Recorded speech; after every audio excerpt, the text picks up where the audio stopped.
3 most important lessons to become rich. Hello दोस्तों, हर इंसान अपनी जिंदगी में अमीर बनना चाहता है। हर इंसान चाहता है कि उसके पास आलीशान घर हो, महंगी गाड़ियां हो, बहुत सारे पैसे हों।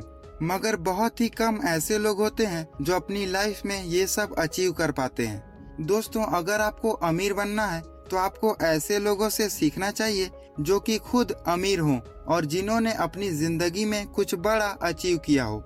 दोस्तों, हम लोगों की फाइनेंशियल स्ट्रगल का सबसे बड़ा कारण ये है कि हम लोग अपनी जिंदगी के कई साल स्कूल कॉलेज में बिता देते हैं, लेकिन इतने साल बिताने के बावजूद भी हम पर्सनल फाइनेंस, पैसे और इन्वेस्टिंग के बारे में कुछ भी नहीं सीख पाते, या फिर स्कूल कॉलेज हमें इस बारे में सिखाते ही नहीं है। और इसका रिजल्ट ये होता है कि हम लोग अपनी सारी जिंदगी पैसे के लिए काम करते हैं और पैसे के पीछे भागते रहते हैं, जबकि अमीर लोग पैसों को इस तरीके से यूज करते हैं जिससे पैसे उनके लिए काम करें। रॉबर्ट कियोसाकी ने अपनी book rich dad poor dad में अमीर लोगों की थॉट प्रोसेस और बहुत से ऐसे इम्पोर्टेंट पॉइंट्स बताए हैं जो कि हर उस इंसान को जानना जरूरी है जो अमीर बनना चाहता है। आज मैं इसी बुक के 3 बहुत ही इम्पोर्टेंट लेसन्स आपके साथ शेयर करने वाला हूँ। ये नॉलेज काफी यूजफुल है और आपकी पूरी लाइफ बदल सकता है, इसलिए वीडियो पूरा देखिएगा। Let's start. Lesson number 1, learn financial knowledge. दोस्तों, इंडिया में लोग आज भी पैसे इन्वेस्ट करने से डरते हैं। लोगों को लगता है कि स्टॉक मार्केट और इन्वेस्टिंग बहुत रिस्की है और इनमें उनके पैसे चले जाएंगे। पर लोग एक्सपेंसिव चीजें या फिर कोई गाड़ी लेने से पहले ये सब नहीं सोचते।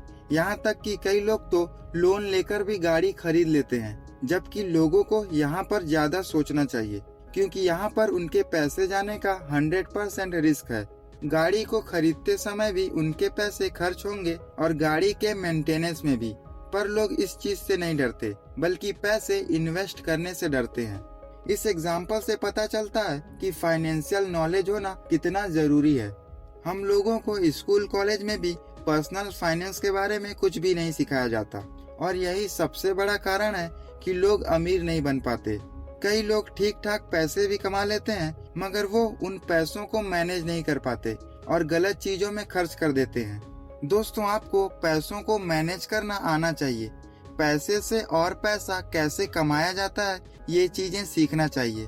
ऑथर कहते हैं कि आपको पर्सनल फाइनेंस और इन्वेस्टिंग से रिलेटेड बुक्स पढ़नी चाहिए। अगर आप बुक नहीं पढ़ पाते तो यूट्यूब पर कई बुक समरी चैनल्स हैं, आप उनके वीडियोस देख सकते हो। मेरा चैनल भी उनमें से एक है। बुक समरीज वीडियो से भी आपको बहुत कुछ सीखने को मिलेगा। फाइनेंशियल नॉलेज के बिना आप अमीर नहीं बन सकते, इसलिए सबसे पहले तो आपके पास फाइनेंशियल नॉलेज होना बहुत जरूरी है। Lesson number 2, work to learn new skills, not for immediate income. दोस्तों, आपको अपने काम को लर्निंग अपॉर्चुनिटी के रूप में देखना चाहिए, स्पेशली जब आप यंग हो और अपना न्यू करियर शुरू किया हो। ऑथर रॉबर्ट कियोसाकी ने अपने जॉब्स को कई बार बदला क्योंकि उनका फोकस लर्निंग पर था। रॉबर्ट ने 1969 में यूएस मर्चेंट मरीन एकेडमी से अपना ग्रेजुएशन कंप्लीट किया था, जिसके बाद वो स्टैंडर्ड ऑयल कंपनी के लिए काम करते थे। मगर 6 महीने बाद ही उन्होंने इस जॉब को छोड़ दिया, क्योंकि उन्होंने इस जॉब को एक स्टेबल करियर के लिए नहीं, बल्कि इंटरनेशनल ट्रेड रूट्स को समझने के लिए ज्वाइन किया था। इसके बाद उन्होंने मरीन्स को ज्वाइन किया ताकि वो ये सीख सकें कि लोगों को कैसे लीड किया जाता है, क्योंकि बिजनेस का सबसे हार्डेस्ट पार्ट होता है लोगों को मैनेज करना और एक रिस्पेक्टेड लीडर बनना। इसके अलावा एक और मोस्ट इम्पॉर्टेंट स्किल है सेल्स एंड मार्केटिंग। इससे फर्क नहीं पड़ता कि आप कौन सा जॉब करते हो या फिर किस चीज का बिजनेस करते हो, आपको सेल्स और मार्केटिंग तो आनी ही चाहिए। इसके लिए रॉबर्ट ने जेरोक्स कंपनी को ज्वाइन किया। इस कंपनी का सेल्स ट्रेनिंग प्रोग्राम काफी अच्छा था, जिसने रॉबर्ट की नेचुरल साइनेस को दूर किया, जिसके बाद वो इस कंपनी के टॉप 5 सेल्स पीपल्स में से एक बने। रॉबर्ट ने सेल्स और मार्केटिंग सीखने के बाद इस कंपनी को भी छोड़ दिया। इसके बाद उन्होंने एक बुक लिखी, और वो बुक इसलिए ज्यादा बिकी क्योंकि रॉबर्ट सेल्स एंड मार्केटिंग में एक्सपर्ट बन चुके थे। उस बुक का टाइटल उन्होंने दिया था, if you want to be rich and happy don't go to school. इस टाइटल ने लोगों का अटेंशन ग्रैब किया। ये टाइटल थोड़ा कंट्रोवर्शियल भी था, जिसकी वजह से इस बुक की काफी पब्लिसिटी भी हो गई। इस बुक की सक्सेस के बाद रॉबर्ट ने और भी बुक लिखे और काफी सक्सेसफुल ऑथर बने। सो दोस्तों, आप जब भी कोई काम करो तो वहाँ से मिलने वाली इनकम से ज्यादा इस चीज पर फोकस करो कि आपको सीखने को क्या मिल रहा है। हो सकता है कि आपकी सैलरी शुरुआत में कम हो, पर अगर आपको सीखने को काफी कुछ मिल रहा है तो आप आगे चलकर और भी ज्यादा पैसे कमा लोगे। आपको हमेशा अपनी लर्निंग पर फोकस करना है, न्यू स्किल सीखना है, अपनी वैल्यू बढ़ाना है ताकि आप ज्यादा पैसे अर्न कर सको।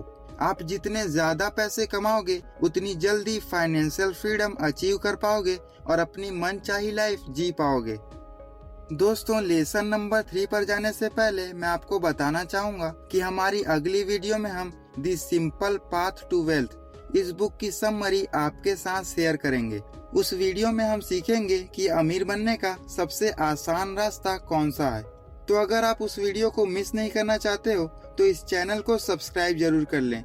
एंड बुक समरी वीडियोस बनाने में काफी मेहनत लगती है, इसलिए वीडियो को लाइक जरूर किया करें। चलिए चलते हैं लेसन नंबर 3 की तरफ। Lesson number 3, create assets not liabilities.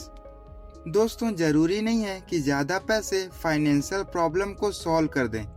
आपने अक्सर देखा होगा कि जो लोग लॉटरी जीतते हैं या फिर इंडिया में एक टीवी शो आता है कौन बनेगा करोड़पति, इस शो में भी कुछ लोग 5 करोड़ रुपए भी जीतते हैं, मगर कुछ साल बाद उनकी हालत वापस पहले जैसी ही हो जाती है। तो ऐसा क्यों होता है? कुछ लोगों की सैलरी भी काफी अच्छी होती है, मगर फिर भी वो लोग फाइनेंशियली स्ट्रगल कर रहे होते हैं क्योंकि वो अपने पैसों को रॉन्ग डायरेक्शन में खर्च कर रहे होते हैं। दोस्तों, आप कितने पैसे कमाते हो ये इम्पोर्टेंट है, मगर उससे भी ज्यादा इम्पोर्टेंट ये है कि आप उन पैसों को कैसे यूज करते हो।